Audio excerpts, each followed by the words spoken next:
들 그런 자들을 잘 살펴가지고 떠나야 된다라고 하는 것을 말씀합니다. 거기 17절에 형제들아 내가 너희를 권하노니 너희 교훈을 거스려, 너희 교훈이라는 것은 너희들이 받은 교훈 그런 의미입니다.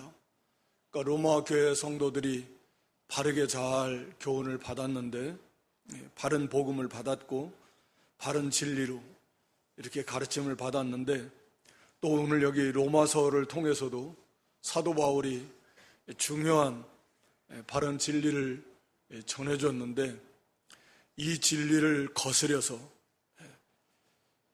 이 교회가 하나 되는 것을, 이 진리를 거스르면 이 진리를 믿는 사람들과 또 그렇지 거기에 흔들리는 사람들이 서로 이렇게 이제 분열이 일어나게 됩니다. 그러니까 오직 믿음, 오직 예수 그리스도, 오늘날 우리가 너무나 잘 알고 또 너무나 중요한 그런 중요한 진리 외에 다른 것들을 섞은다. 그러면 그것은 복음이 아니고 다른 복음이고, 그러니까 율법을 믿어도 지켜야 된다, 율법을 행해야 된다, 할례를 받아야 된다는 등 그런 것들은 좀 모르겠습니다. 이게 이제 우리가 전체 한국 교회 수준으로는 잘 알 수는 없지만 경우에 따라서는 이제 너무나 진리를 이렇게 모르는 경우도 사실은 적지 않이 있는 것 같고, 하여튼 예수 그리스도, 성경적 예수, 성경이 말하고 있는 예수, 다른 예수 말고 고린도 교회를 향해서 다른 예수, 그냥 예수면 다 예수가 아니에요. 성경적 예수, 하나님이시고 하나님의 아들이신, 하나님이시며 사람이신 바로 그 예수님, 동정녀의 몸을 통해서 오신 하나님이시고 참 사람이신 예수님은 하나님이시고 참 하나님, 참 사람이시다. 중요하잖아요. 어느 하나를 부인하면 우리의 이 구원은 없는 겁니다. 그럴 수밖에 없어요. 그러니까 예수님이 하나님이 아니시라면 죄 원죄를 가지고 태어난 사람일 것이고, 그래서 죄의 문제를 해결할 수가 없습니다. 의를 완성할 수도 없습니다. 또 예수님이 사람이 아니시고 참 하나님만 되셨다고 사람이 아니시라고 하면 우리의 죄값으로 속죄의 죽음을 죽으실 수가 없습니다. 하나님이 어떻게 죽어요? 그러니까 예수님이 하나님이시고 참 사람이시고 참 하나님이시라는 이 놀라운 진리를 그런 게 중요해 하지만 정말 중요하죠. 그걸 어느 하나를 부인하면 그건 복음을 부인하는 것이고 거기에는 구원이 없는 겁니다. 또 십자가 부활, 우리가 잘 아는 대로 예수님의 죽으심이 대속의 죽으심이다. 우리의 모든 죄값으로 하나님 앞에 진노의 심판을 받으신 그런 대속의 죽으심이고, 3일 만에 부활하신 그 부활, 부활은 말할 필요도 없이 예수 그리스도께서, 예수가 그리스도다. 구약의 하나님께서 메시아에 대해서 예언하시면서 그 메시아의 특징 중에 하나가 부활이라는 거예요. 그러니까 부활을 통해서 이분이 하나님이 약속하신 메시아가 분명하다라는 그런 확실한 증거가 되는 것이고, 또 이 부활을 통해서 예수님이 십자가에서 죽어주신 그 대속의 속죄의 제사가 하나님이 기뻐 받으신 완전한 제사였다라고 하는 거죠. 만약에 죄의 문제가 해결이 안 됐다면 죄사성 사망인데 부활할 수가 없습니다. 그러니까 부활을 하셨다라는 것은 죄의 문제가 완벽하게 해결이 됐다라고 하는 그런 확실한 증거가 되는 거예요. 그 죄의 문제가 해결이 안 되면 부활을 못 합니다. 부활이 없다고 하면 그래서 우리의 죄는 여전히 그대로 있는 거예요. 구원 없습니다. 그러니까 예수님의 몸의 부활, 예수님의 대속의 죽으심과 사흘째 되는 날 부활하신, 몸에 부활하신 거, 이걸 믿는 거예요. 믿어지는 거죠, 사실은. 이걸 부인하면 그건 구원 없습니다. 천국도 안 믿고 지옥도 안 믿고 천국과 지옥을 안 믿으면 구원을 천국도 없고 지옥도 없다면 구원이 무슨 필요가 있을까요? 무슨 구원을 말할까요? 죄로부터의 구원인데 죄 삭시 죽음 사망이고 그 사망은 둘째 사망 지옥 형벌 영원한 형벌인데 거기로부터의 구원이잖아요. 근데 지옥도 없는다 그러면 형벌도 없는 것이고 영원한 죽음도 없는 것이고 그럼 무슨 의미가 있을까요? 그러니까 이게 그런 걸 그냥 도덕적 차원에서 좋은 사람 선한 말하고 형제 사랑하고 부모 공경하고 착한 사람 되고 그거 좋지요. 그런데 단순히 그런 도덕적 차원에서만 접근한다면 그건 문제가 있는 거죠. 이런 중요한 진리에 대해서는 잘 말 안 하고 그냥 그런 거 마음 편하고 말이야. 세상 여러 우상들도 다 그렇게 생각해요. 그러려고 여러 종교를 가지기도 하고 마음 편하고 복 받으려고 좋은 사람 되라고 그런 걸 뛰어넘는 거죠. 핵심 중에 핵심이. 그러니까 여기 이 사람들의 특징이 18절에 보면 여기 공교하고 아첨하는 말이니까 경교한 말이라는 건 아주 지혜로운 말, 아주 교묘하게 말을 정말 잘한다 그 말이에요. 아첨한다라는 건 사람 듣기 좋은 가려운데 살살살살 긁어주는 말, 다 듣기 좋아하는 말이잖아요. 아첨한다고 그래서 그런 게 아니에요. 사람이 듣기 좋아하는 말 해주는 거예요. 그게 아첨하는 말이에요. 듣기 싫은 말은 안 해요. 다 좋은 말만 해주지. 이게 아첨하는 말이에요. 그리고 말도 잘해요. 그러니까 말도 유창하고 사용하는 단어도 고급지고 표현 수사학이라 그러잖아요. 그것도 너무너무 뛰어나고 듣고 있으면 또 재밌고 듣기 좋은 말만 하고 그러기에 이 특징 중에 하나가 그렇다 그 말이에요. 사기꾼들이 말 잘하듯이 그래서 가짜를 진짜보다 더 믿게 만드는 게 사기꾼들 아니야? 말 못하는 사기꾼들 별로 없을 것 같아요. 말을 얼마나 잘하는지 가짜가 진짜처럼 진짜보다 더한 것처럼 느껴지는 그래야 사람들이 속으니까 이게 똑같은 거죠. 영적 사기꾼은 더한 거죠. 이건 정말 심각한 문제입니다. 교회를 무너뜨리고 한 성도 신앙을 무너뜨리고 교회를 어지럽히는 예수님 표현은 겉은 양의 탈을 양이요. 그러니까 성도고 목사 다 똑같이 믿는 사람처럼 보이는데 속에는 노략질하는 일이 탐욕에 물든 오늘 본문에서도 그렇지만 그들의 특징은 탐욕이야, 탐욕. 자기들의 배만 섬기는. 근본적으로 타락한 인간의 가장 특징이 탐욕이잖아요. 무력, 정욕, 사욕, 욕심. 그걸 벗어날 수가 없어요, 사실은. 누가 됐든. 그걸 이길 수 있는 것이 이게 이제 새 생명을 받은 성도조차도 이게 얼마나 힘들어가지고 엎치락 뒤치락 쉽지 않은데. 그래서 이들은 그리스도를 섬기는 게 결국은 다 욕심으로 이렇게 아름답게 잘 포장을 해서 듣기 좋은 말 해주고 그렇게 하지만 결국은 그걸 통해서 자기들이 한몫 보고 대접을 받고 사람들 속여가지고 헌금도 많이 하게 하고 재산도 갖다 바치게 하고 그런 미혹의 역사들이 많다. 특히나 이렇게 보면은 말세에서도 우리가 계시록 13장에 보면 엘리야 선지자처럼 하늘에서 불이 내려오게 할 것이다. 거짓 선지자가 그렇게 한다라는 거예요. 정말 신기하잖아요. 하늘에서 어떻게 불이 내려오나. 근데 그렇게 한다라는 거예요. 그러면 사람들이 그것 보고 뻥뻥 뒤로 나자빠지는 거예요. 이야. 이제 이런 것들. 그러니까 거짓 이적. 거짓이라는 것은 하나님께로부터 온 것이 아니라는 거잖아요. 사탄도 능력이 있으니까. 그러니까 어떤 그 이적, 병 고치는 거, 하도 질병이 많다 보니까 병 고친다 그러면 귀가 솔깃할 수밖에 없어요, 사실. 그렇잖아요.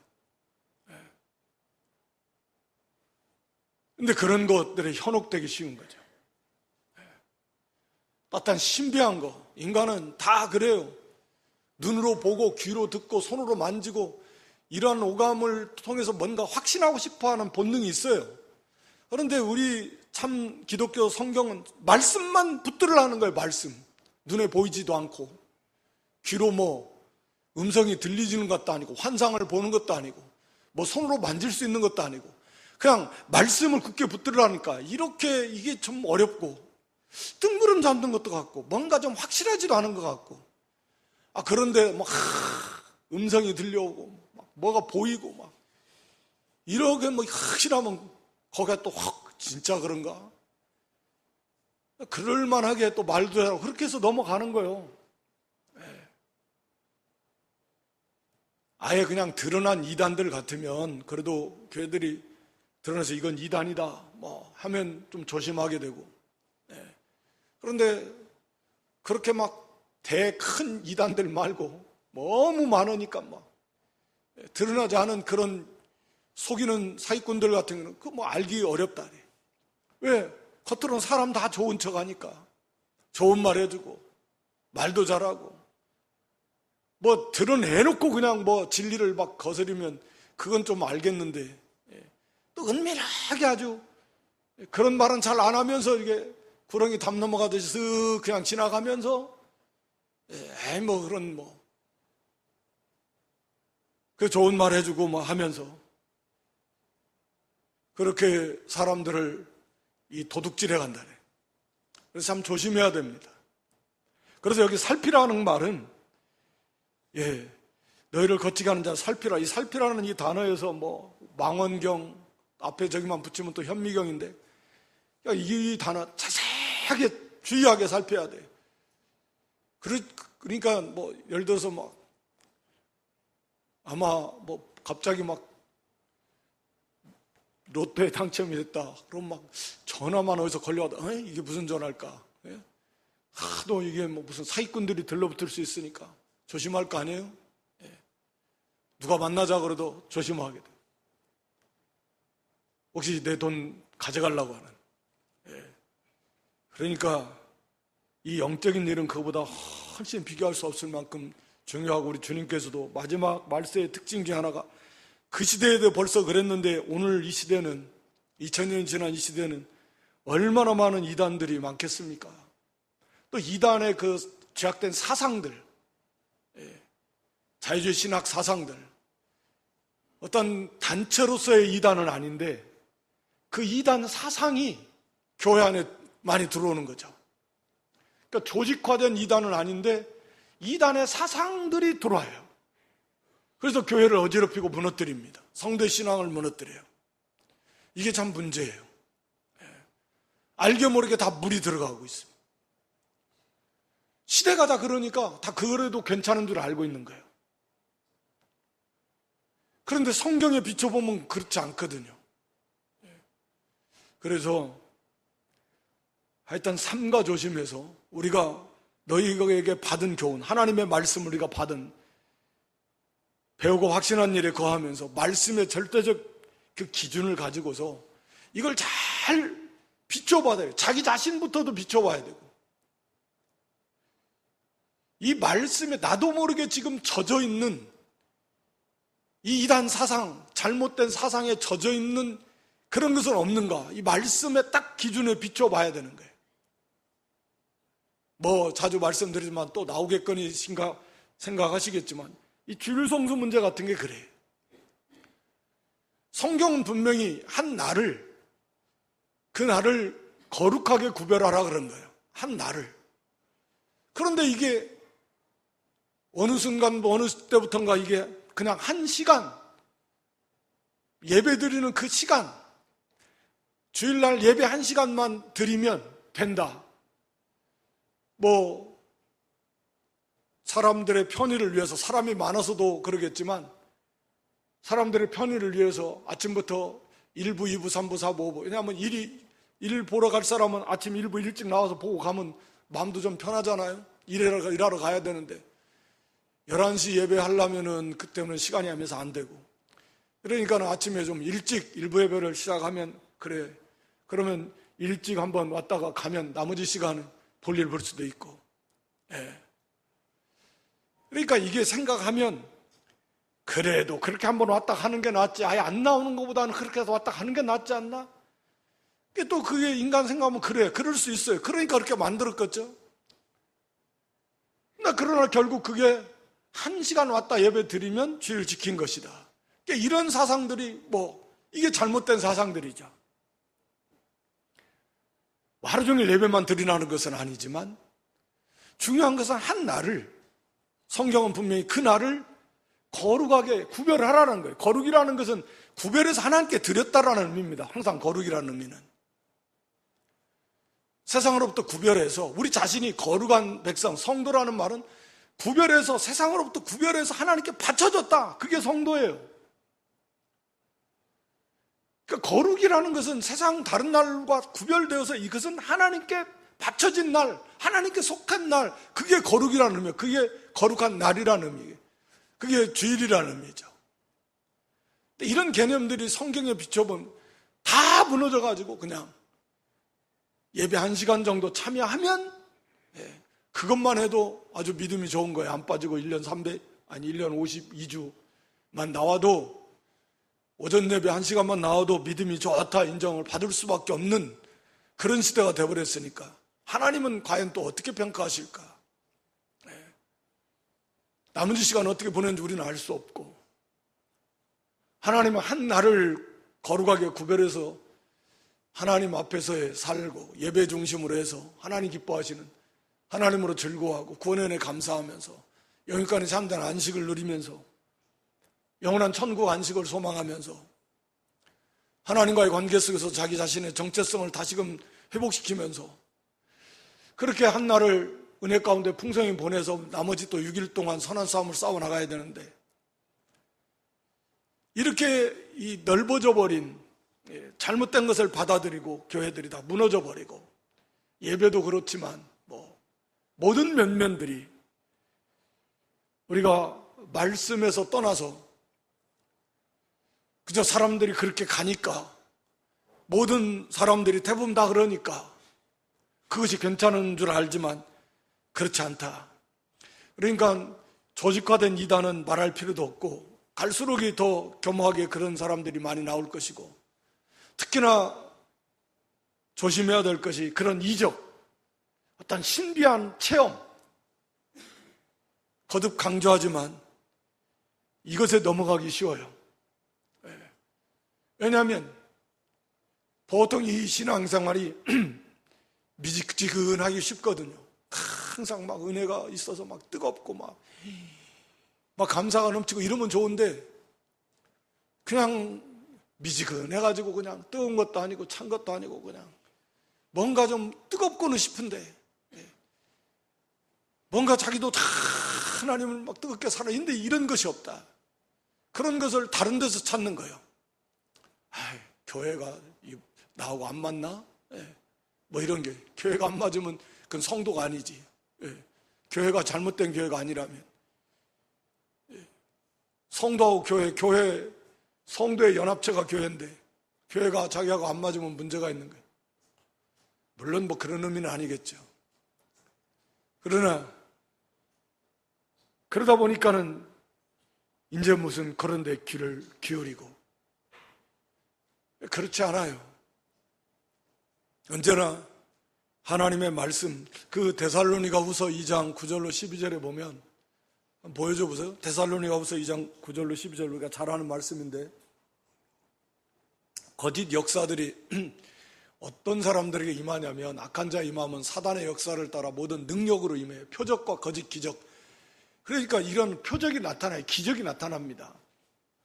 하나님께로부터는 기적이 아닌데 마귀도 할 수 있어요. 말씀드렸잖아요. 말세에 가서는 하늘에서 막 눈이, 자기가 지켜보고 있는데 하늘에 불이 내려와, 엘리야 시대처럼. 그런 것들이 그런 것들로, 그러니까 속아 넘어갈 만한 거예요. 이게 어떤 사람들에게 이게 임하냐면, 이게 멸망하는 사람들인데 구원받지 못한 사람들에게 임한다라는 거예요. 왜냐하면 저희가 진리의 사랑을 받지 않는다는 거예요. 그러니까 하나님은 이 진리를 통해서, 이 복음을 통해서 하나님은 구원해 주시는 하나님의 놀라운 사랑이 이 진리를 통해서 나타난다라는 거예요. 진리의 사랑. 이 복음을 통해서 구원해 주시는 하나님의 사랑이요. 근데 이걸 싫어해요. 우리가 진리를 통해서 하나님 우리에게 주시는 무한한 사랑을 우리가 받을 수 있고 깨달을 수 있고 그걸 맛보고 누려갈 수 있는데 그 진리를 싫어한다라는 것은 하나님의 그 무궁한 사랑을 거부하는 거나 마찬가지예요. 물론 여기는 근본적인 문제인데 예수님의 십자가 부활의 이 복음 진리를, 그 진리를 통한 하나님의 사랑, 구원의 사랑을 베풀어 주신 하나님의 손길을 외면하면 그런 사람들은 짝가닥 넘어갑니다. 그래서 우리가 좀 더 이걸 확대해서 적용해 보면 교회를 다니면서도 진리에 대해서 도통 관심이 없다. 이건 참 심각한 거예요. 젊은 청년들도 마찬가지고 뭐 학생들도 마찬가지고 노년도 마찬가지고 진리에 대해서 관심이 없으면 그건 하나님에 대해서 관심이 없는 거나 같아요. 그건 문제가 있는 거잖아요. 우리가 하나님의 말씀에 관심이 없으면 도대체 뭘 통해서 하나님을 알게 되고 하나님을 기쁘시게 할 수 있고 예수 그리스도를 닮아갈 수 있고 뭐 어떻게 우리가 구원을 이루어갈 수 있습니까? 진리를 모르는데.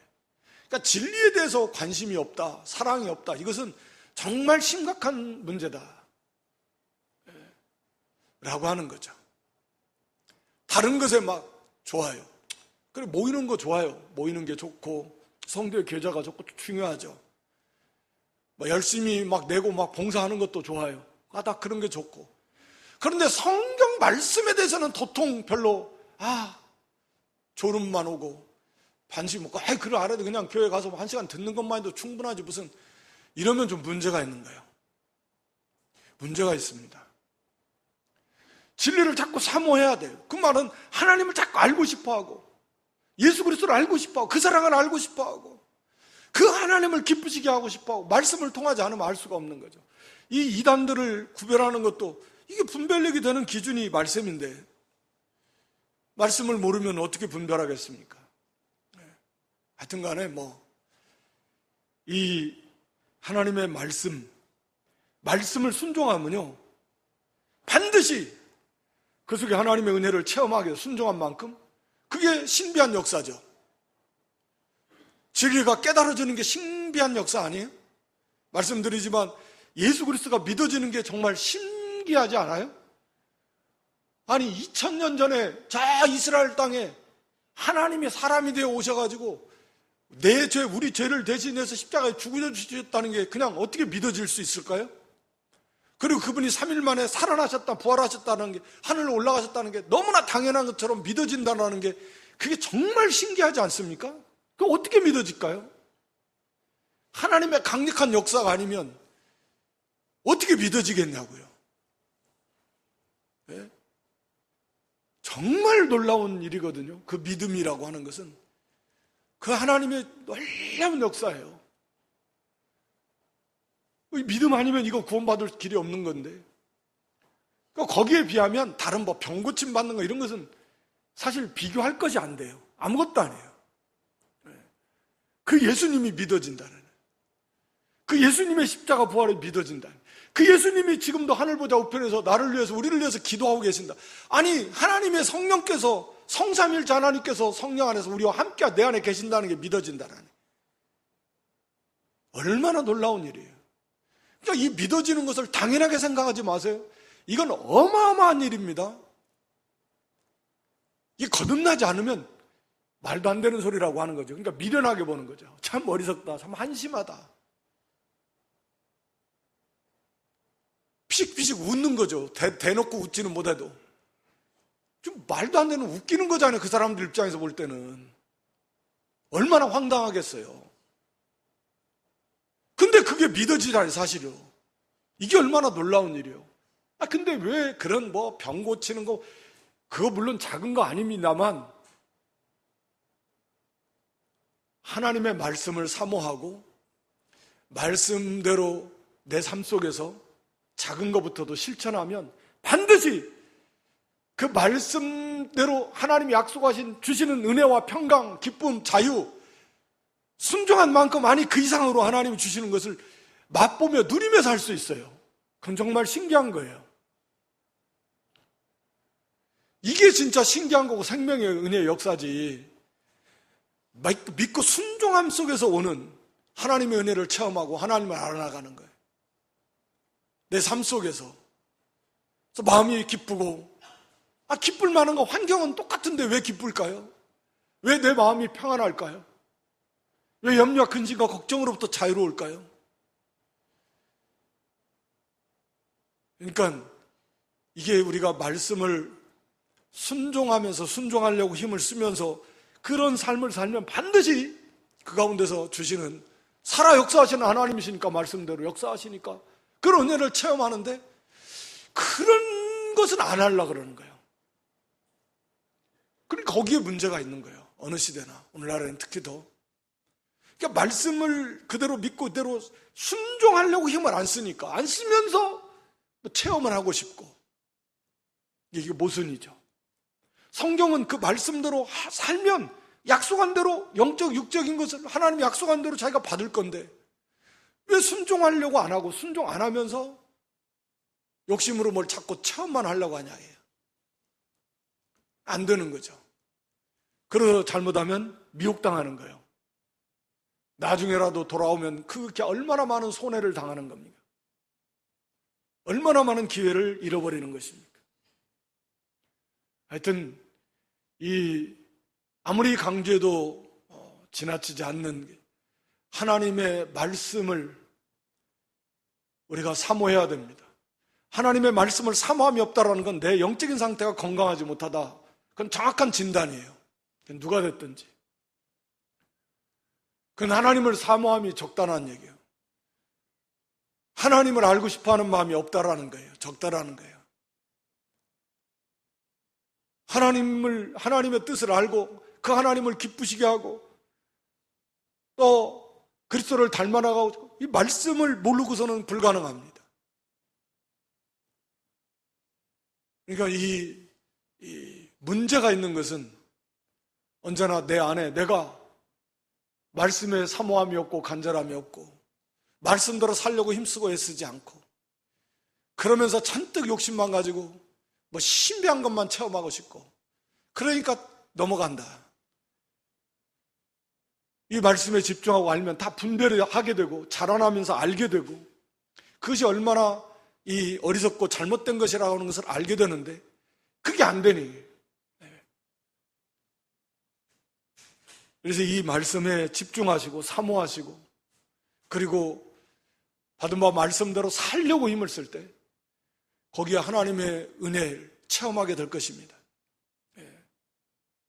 사실 우리가 우리 모든 게 은혜다 그런 복음성가 가사도 있지만 은혜 아닌 게 없죠. 바울의 고백처럼 우리가 어떻게 보면 소경이고 어떻게 보면 이 감각이 없는 문둥병차처럼, 그러니까 하나님의 은혜 속에 살면서 실제로 그 은혜를 머리로는 다 알아요. 하나님 은혜 속에 살지, 은혜 아니면 다. 근데 정말 나의 삶 속에서 하나하나가 정말 하나님이 나와 함께 하셔서 그 은혜 속에서 이것이 이루어진다는 걸 정말 깨닫지는 못해요, 잘. 그렇더라고요. 그러니까 우리가 참 그런 거 보면 안다라고 하지만 머릿속으로 아는 것이고, 정말 하나님이 나와 함께 하시면서 내 삶 속에서 나를 간섭하시고 주장하시고 이런 은혜로 나를 붙들어 주시는구나 라고 하는 것을 삶 속에서 좀 많이 깨달으면, 너무나 많으니까, 처음부터 끝까지 하나님의 은혜니까 그게 정말 깨달아진다면 얼마나 놀라운 하나님의 은혜, 감사, 감격하고 그런 것 정도로. 그런데 예수님의 십자가 사랑을 깨닫는다면 정말 얼마나 놀라울까요? 하나님이 우리에게 주신 이 구원의 은혜의 세계 속에는 정말 보화가 가득하고 말할 수 없이 영광스러운 즐거움과 기쁨으로 충만한 세계인데 우리가 그 세계를 안 들어가니까, 들어가려고 힘을 안 쓰고 노력을 안 하고 우리에게 요구하시는 적은 능력을 다 쓰지 않으니까 그것조차도 안 하면서, 그러니까 이 미혹을 당할 가능성이 있다. 조심해야 됩니다. 그리고 이 죄악의 사상들, 잘못된 사상들, 갈수록 점점 그렇게 갈 건데, 그냥 아무 생각 없이 가는 게 아니라 우리가 받은 말씀에 항상 비추어서 옳은가 옳지 않은가 이렇게 분별을 하도록 그런 이 싸움을 싸워야 됩니다. 자세하게 살펴야 되고요. 여기 19절에 가서 그럽니다. 너희 순종하여 모든 사람에게 들리는, 1장에서도 그렇게 말씀했는데 이 로마 교회의 특징은 모든 사람에게 들린다. 너희 믿음이 온 세상에 전파된다. 그러니까 이들의 믿음의 모습들이, 이 순종은 믿음입니다. 같은 의미로 사용하고 있어요. 믿음과 순종은 같은 거니까. 그러니까 믿는다라고 하면서 순종하지 않는다라는 건 믿음이 아니라는 거잖아요. 그러니까 참으로 예수님을 믿으면 예수님을 순종합니다. 하나님 말씀을 순종하며 가는 거예요. 네, 로마 교회의 특징은 그런 거죠. 그들의 그 섬김의 모습이, 아름다운 그 믿음, 순종의 모습들이 삶을 통해서 입과 입으로 사람들에게 통해서 전가되는 거 아니에요. 그 시대에 2000년 전에 무슨 매체가 있어서 그 전에 듣겠습니까? 얼마나 홍보를 해가지고 우리 교회 다 해가지고 홈페이지 들어가 보면 해서 우리 교회 이런 게 자랑하고 그래서 아는 게 아니잖아요. 그들의 삶 속에서 로마 성도들이 어느 교회나 다 마찬가지. 그렇게 진실한 그런 믿음의 모습들이 사람들의 입과 입을 통해, 성도들의 입과 입을 통해서 사도 바울에게처럼 전파되는, 그게 진짜죠. 그게 진짜입니다. 하여튼 여기 19절 하반절에 보면 너희가 선한 데 지혜롭고 악한 데 미련하기를 원한다. 참 너무 이 믿음의 모습들, 들리는 아름다운 소식 때문에 참 기뻐하는데 감사하죠. 이렇게 믿음으로 살려고 힘쓰고 애쓰는데, 근데 더욱더 여기에다가 선한 데 지혜롭다. 선한 데 지혜로운 말은 믿는 일에 지혜로워라 하는 말이야. 하나님의 뜻을 행하는 일에 항상 우리가 지혜로워야 된다. 반대로 악한 데 있어서는 미련하라. 이 미련하라는 말은 이 섞이지 마라, 그런 의미입니다. 그러니까 조금이라도 이 미련한 일, 악한 일에는 물들지 않도록 아예 철저하게, 완벽하게. 그래서 바른 성경은 미련한 데는 순결하라, 거기에 더럽히지 말라, 그렇게 번역을 한 것으로 아는데, 그래요. 우리는 선한 일에는 지혜로워야 돼요. 그러니까 하나님의 뜻을 행하는 일에 있어서는 지혜를 써야 돼요.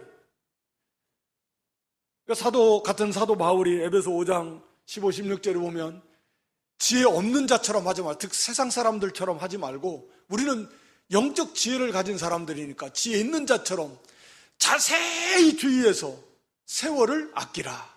때가 악하니라. 이 악이 점점 간영해지잖아요.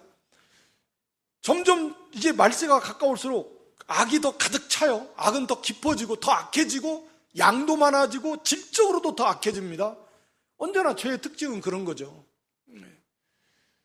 그러니까 점점 죄는 많아질 것이고 죄가 더 깊어질 것이고, 그런 세대 속에서 우리가 살아가려면 정말 자세히 더 지혜 있는 자처럼 어떻게 하면 이 가운데서 이 악이 이렇게 관영한데 우리를 넘어뜨리고 우리를 망하게 하려고 하는 이 악이 가득한 세상 속에서 어떻게 우리가 이 믿음으로 승리해 가려면 그냥 대충 해갖고 어떻게 되겠냐. 그래서 자세히 주의해서 세월을 아끼라. 세월을 아끼라는 말은 그 시간들을 하나님의 선을, 오늘 여기 보면 선한 일을 하는데 사용해라, 그런 의미죠. 선한 일을 하는데 사용하라는 거예요. 그런 이제 카이로스라는 단어를 써서 그러는 건데, 특별한 시간으로 만들어라. 똑같이 주어진 24시간이지만 똑같이 주어진 24시간이라고 하는 그 일반적인 크로노스라는 단어를 쓰는데 우리는 그런 게 아니고 누구에게나 주어진 이 똑같은 24시간의 시간인데 자세히 주의해서 그 시간들을 하나님의 선한 일을 행하는 특별한 시간으로 만들어라. 그게 세월을 아끼라는 의미잖아요. 그러려면 자세히 주의해라.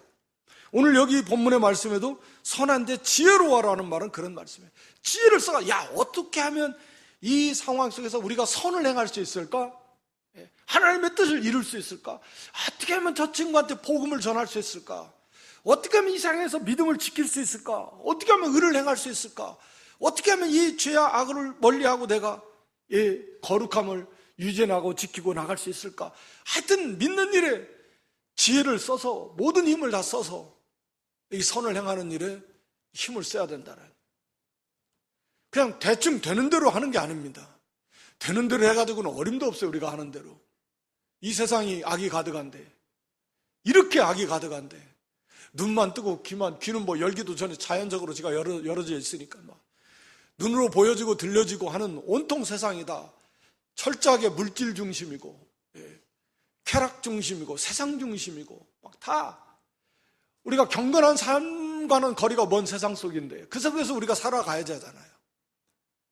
그러려면 우리가 정신을 바짝 차리면서 어떻게 하면 여기에서 우리가 믿음을 써나가고 선을 행할 수 있을까?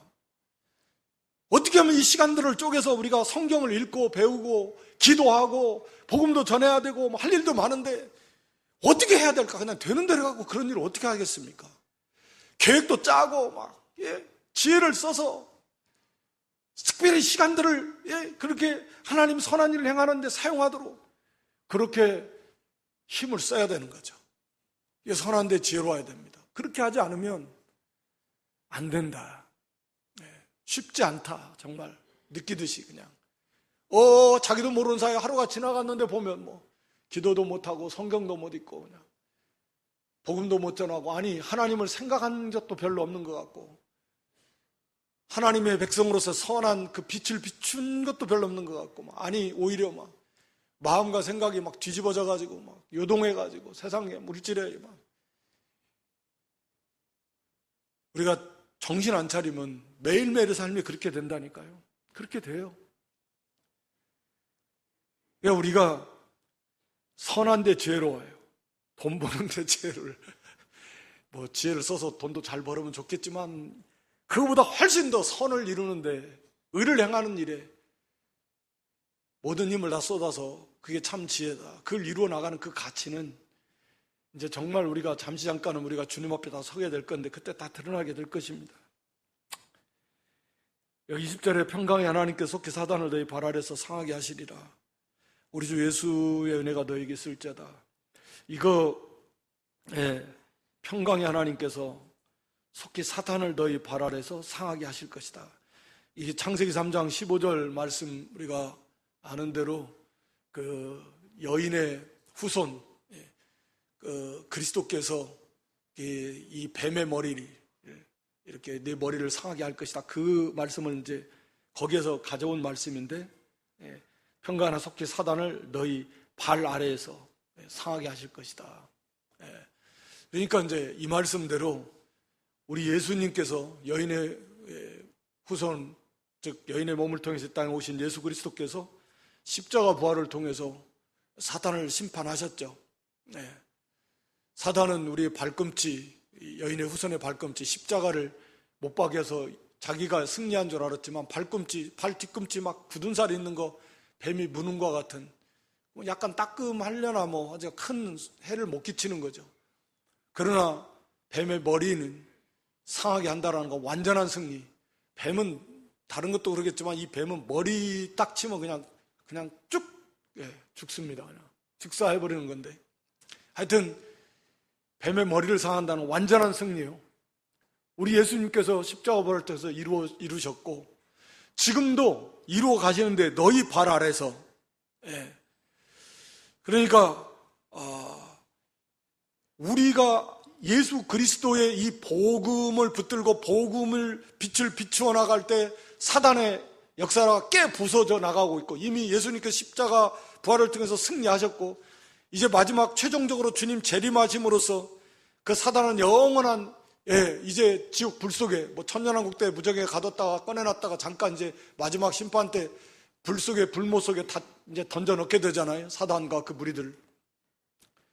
이제 우리 주님 재림으로 그걸 이루어지겠지만, 그 속히 이루어지겠지만, 지금 이 땅에 그 과정에 있는, 그 사이에 있는 예수님의 초림과 예수님의 재림 사이에서 살아가고 있는 신약 시대의 성도들, 오늘 우리들의 발 아래에서도 사단이 상하게 된다는 것은 바로 우리가 그 복음을 확실히 믿고 그 예수 그리스도를 그 믿는 믿음으로 나아갈 때 사단의 무리를 물리치고 이기고 나갈 수 있다라고 하는 거죠. 그래서 우리 주 예수의 은혜가 너희에게 있을지어다. 바로 예수님이 그 사단을 이기고 승리하신 것처럼 우리도 그 예수님을 믿는 믿음으로 의를 이루고, 사단의 역사는 그거잖아요. 말씀을 거스르게 하고 죄를 짓게 하는 거죠. 그러나 우리는 예수 그리스도를 믿는 믿음으로 죄를 이기고 의를 행해 나감으로, 예수님은 완전한 의를 이루심으로 사단을 완전히 심판하신 건데 바로 그런 은혜를 우리도 힘입어서 이 땅에 살아가는 동안에 그렇게 사단의 세력을 이기고 발로 밟고, 이미 예수님이 다 이겨놓으신 거지만 여전히 그래도 우리 힘으로 등으로는 사단을 이길 수 없죠.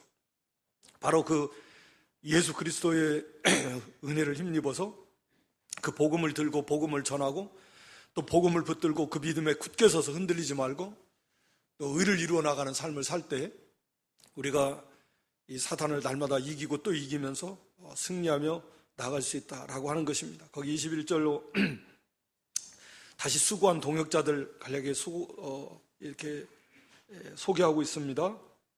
편지를 대사하는 22절에 보면 더디오라는 이름은 3등 노예를 나타내는 그런 이름이라 그래요.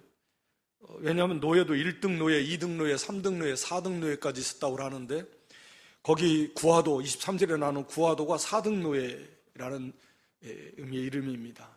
그러니까 이름 자체가 그런 의미가 있죠.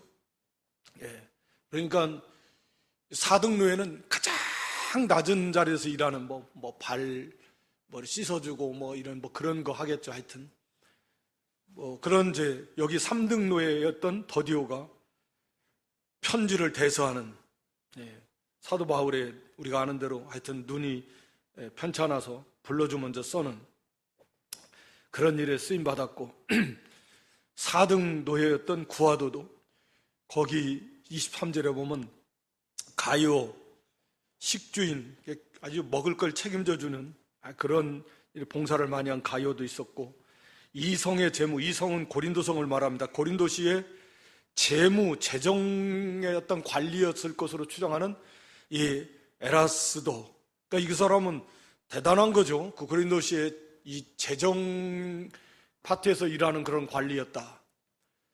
그런데 그 사람과 함께 4등 노예 구하도, 형제의 구하도, 그러니까 이게 그리스도의 세계는 이런 세계입니다. 이런 정말 하나가 되는, 무슨 거기에 빈부귀천 있을 수 없는 거죠. 말은 쉽지만 사실은 당시에 자유, 이런 귀족, 노예는 사람 취급도 못 받는 건데 그게 교회 안에서 같은 형제고 동역자고, 우리 그리스도의 안에서는 우리가 다 그런 모든 걸 초월해서 민족을 초월하고 인종을 초월하고 남녀노소를 초월하고 계급을 초월하고 빈부격차를 초월하고 유무식을 초월하고 모든 걸 초월해서 하나가 되는 것이고, 중요한 것은 주를 위해서 어떻게 살았느냐. 이 땅에서 무슨 뭘 했어도 주를 위해서 어떻게 살았느냐. 지금 이 순간에도 저 여러분들에 대한 평가는 하나님 앞에서 계속 되고 있을 것입니다. 오늘 하루를 살아가는데 오늘 하루에 대한 평가는 하나님이 매일매일 하실지 어떻게 하실지 우리는 정확히는 알 수 없지만 분명한 것은 그거죠. 하루하루의 삶이 우리가 일기를 쓰는, 하나님께서는 오늘 하루의 삶, 나의 삶에 대해서 어떻게 평가하셨을까? 매일매일 기록되고 있다고 그러는 거예요. 매일 매순간 나의 마음과 생각까지도 하나님은 다 기록하시고 낱낱이 기록되고 있다. 그래서 이제 하나님 앞에서 결산 받을 것입니다.